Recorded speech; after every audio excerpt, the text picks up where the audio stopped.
என்ன பண்றீங்க? எப்படி இருக்கீங்க? நல்லா இருக்கீங்களாங்க? சாப்பிட்டீங்களாங்க? இன்னைக்கு வந்து வெள்ளிக்கிழமை நைட்டுங்க. எங்க வீட்டுல வந்து என்ன டின்னர்னு பாத்தீங்கன்னா சந்தகங்க. இது வந்து இட்லி அரிசி போட்டு ஆட்டி சந்தக மரத்துல வந்து புளிவாங்க. எங்ககிட்ட வந்து சந்தக மரம் இல்லைங்க. அதனால வந்து கடையில தாங்க வாங்கிட்டு வந்தோம். இன்னொருக்கா வந்து சந்தக மரம் வாங்கி உங்களுக்கு சுட்டு காட்டுறாங்க இட்லி அரிசி போட்டு ஆட்டி. சரிங்களா? இப்போ வந்து இந்த சந்தகம் எப்படி தாளிக்கிறதுன்னு வாங்க பார்க்கலாம். எண்ணெய் ஊற்றிக்கலாங்க.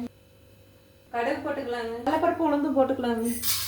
வெங்காயம் கருவேப்பிலை மல்லித்தலை போட்டுக்கலாம். தக்காளி போட்டுக்கலாங்க. இஞ்சி பூண்டு பேஸ்ட் போட்டுக்கலாங்க. மிளகாத்தூள் போட்டுக்கலாங்க. அரை ஸ்பூன் கரம் மசாலா போட்டுக்கலாங்க. உப்பு போட்டுக்கலாங்க. சந்தகம் போட்டுக்கலாங்க.